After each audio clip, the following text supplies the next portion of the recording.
글쎄, 이제 맨 처음에 그 중진 차출론을 예. 주장을 할 때는 예. 육사 지방선거에 만약에 우리가 지면 대통령 레임덕이 바로 온다 이렇게 생각해서 예.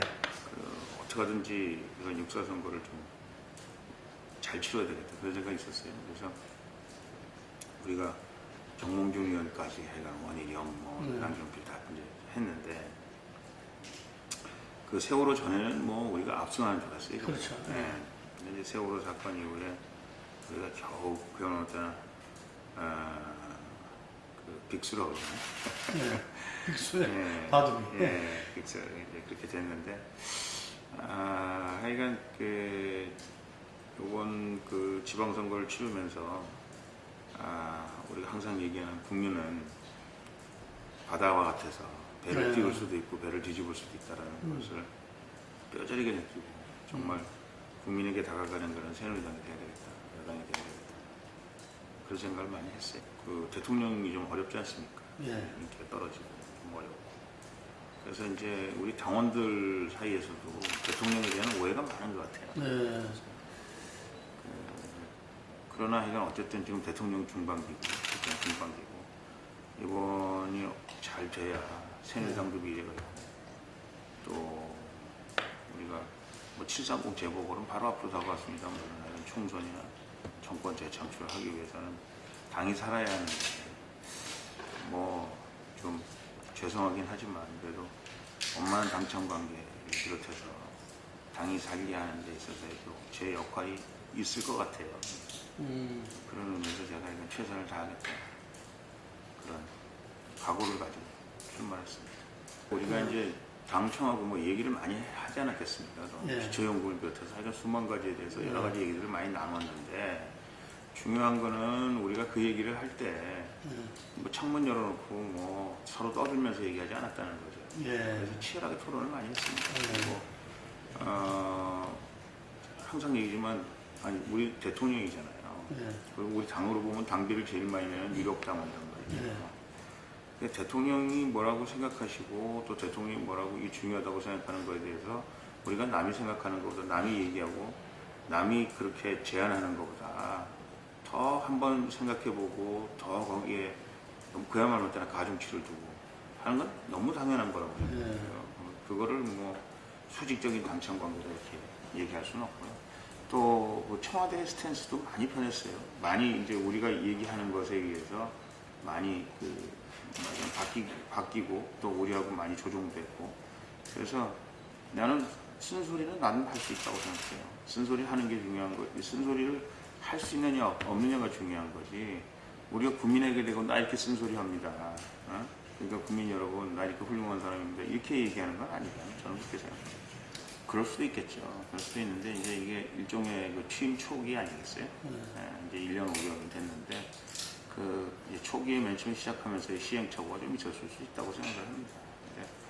근데 이게 이제 너무 완벽하게 뭘 하려고 제가 이제 우리 VIP를 뵈면 제가 이제 느끼는 게 뭐냐면 항상 준비를 치밀하게 많이 하시고 또 한 발자국 한 발자국 걸을 때 정말 조심조심 이렇게 걸으시는 분이시거든요.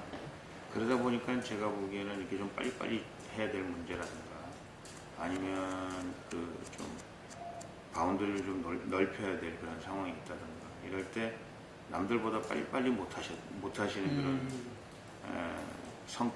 그런 성격이 있는데 그럼에도 불구하고 제가 보기에는 항상 신뢰가 가는 게 그래도 항상 꼼꼼히 따지고 또 돌다리도 두들겨보고 이제 그런 성격이셨기 때문에 저희가 신뢰가 갔고 또 결국은 많은 부분에 있어서 우리 VIP께서 선택하신 것들이 옳았고 또 결국은 시대를 관통했고 뭐 그런 생각들을 많이 했거든요.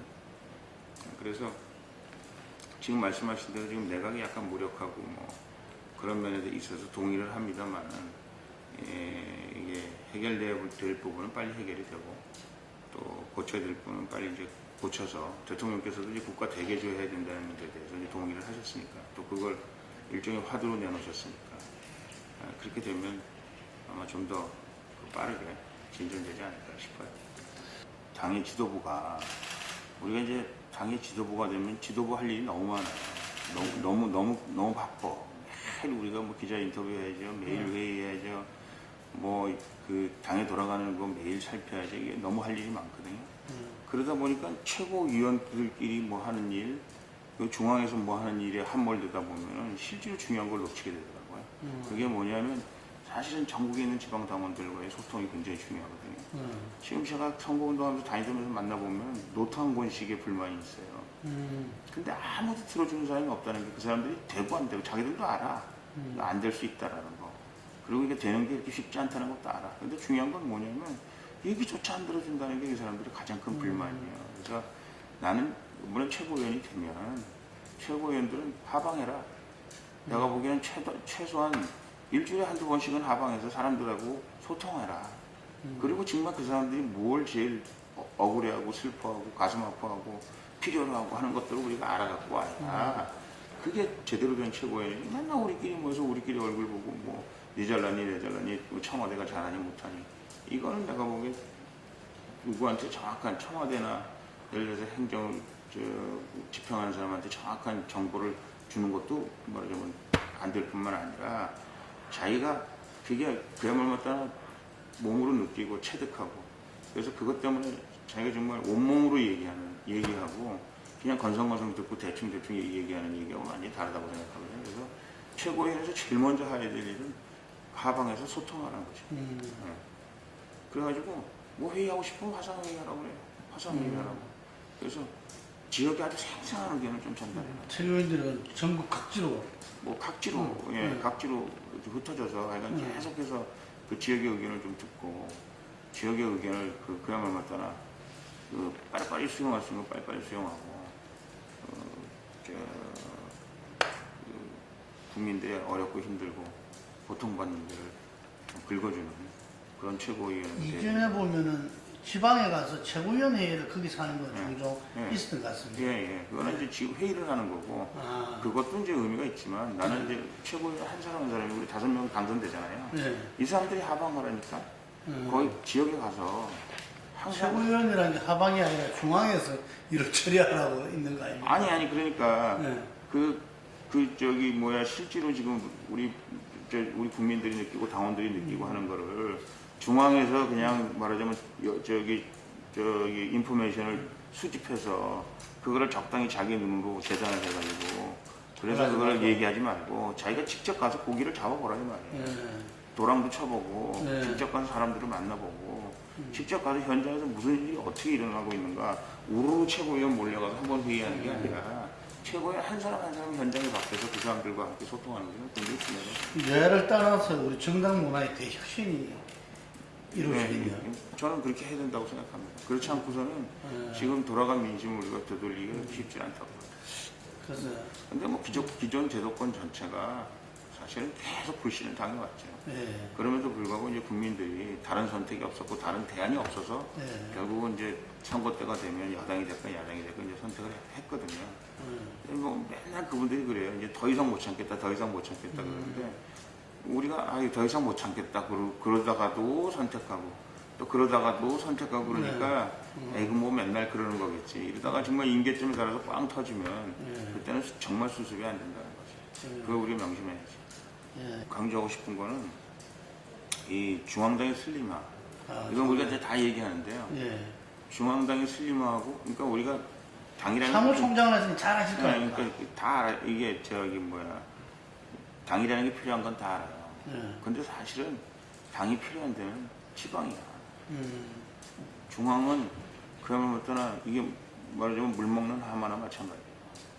그냥 뭐 1년에 몇백억을 쓰는데 그 사람 월급 나가지 그 사람들 뭐 사무실 짓기 들어가지 뭐하지 중앙당에서 쓰는 돈에 비하면 그러니까 이게 스스로 이 중앙당 체제를 유지하는 데 들어가는 비용이 엄청나게 많은 거예요.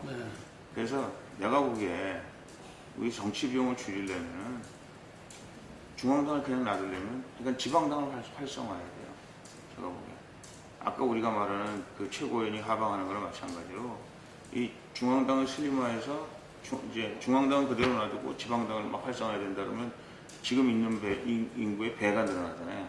그건 아무도 환영하지 않는 거잖아요. 그러니까 중앙당을 최소한도로 줄이고 중앙당에 있는 인원을 최대한도로 지역으로 내려보내서 그 지역에서 말하자면 활동을 해가지고 그 지역과 중앙의 균형이 맞아져야 되는데 지금은 중앙은 비대하고 지방은 아주 지리멸멸하고 있죠. 그러니까 지금 민주주의라는 게 상당히 비용이 많이 드는 거고 어떨 땐 귀찮은 게 민주주의잖아요. 그냥 독재로 하면은 그냥 그야말로 일사천리로 할 수 있는데 그래서 지금 말씀하신 대로 이제 국민들이 비용 문제를 계속 걱정하잖아요.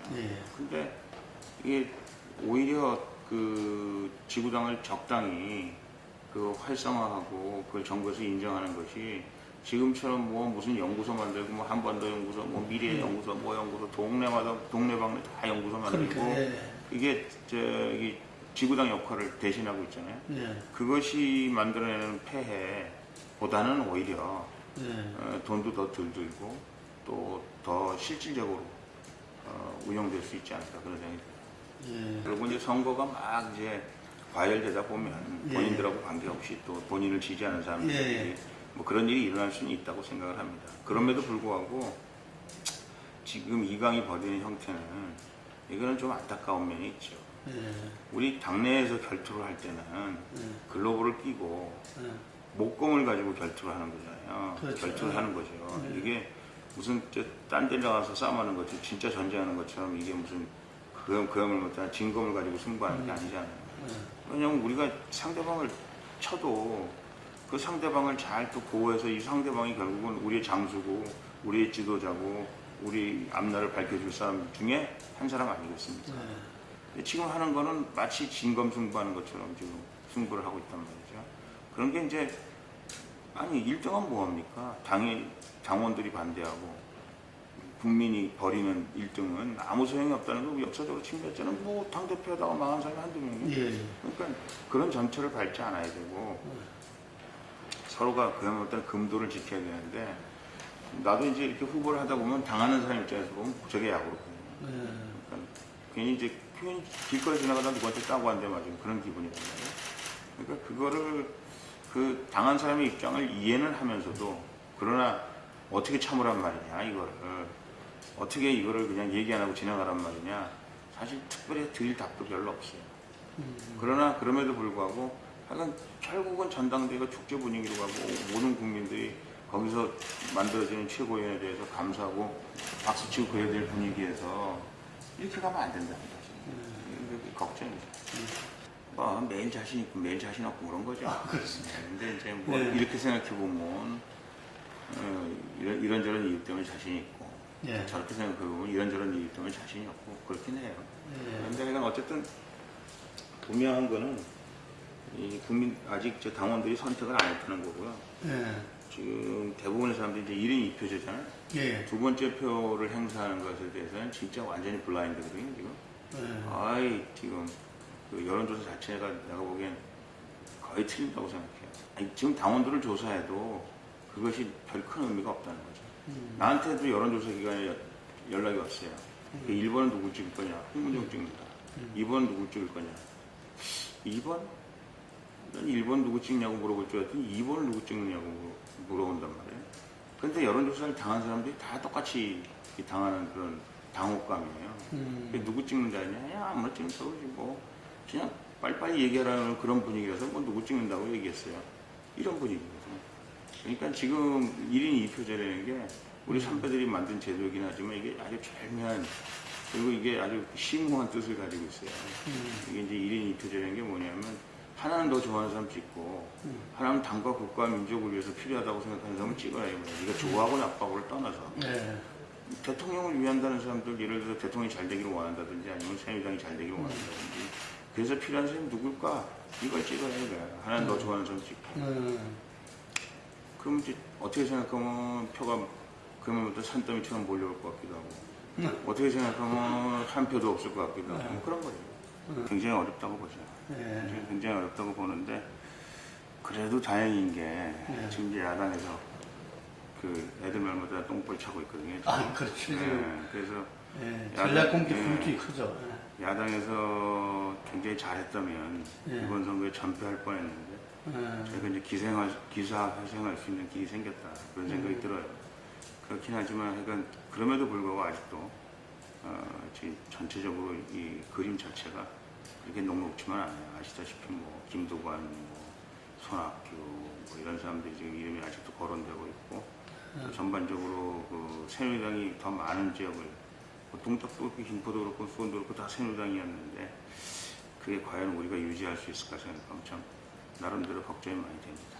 뭐 되더라도 또 마찬가지가 안 되게 해야 되겠고 예. KBS가 지금 이제 처해 있는 문제가 예. 내가 보기에는 이제 KBS 이제 전반적으로 이제 사장을 선임한 시스템부터 여러 가지 이제 개선해야 될 점이 많이 있다고 보거든요. 그래서 이제 그런 거 이제 좀 천천히 하겠고 그 미래 그 창조과학부하고 방송통신이하고 분리를 해서 앞으로 따로따로 진행하는 것이 좋겠다 이렇게 제가 생각하고 있습니다. 앞으로 좀 그렇게 한번 해볼게요.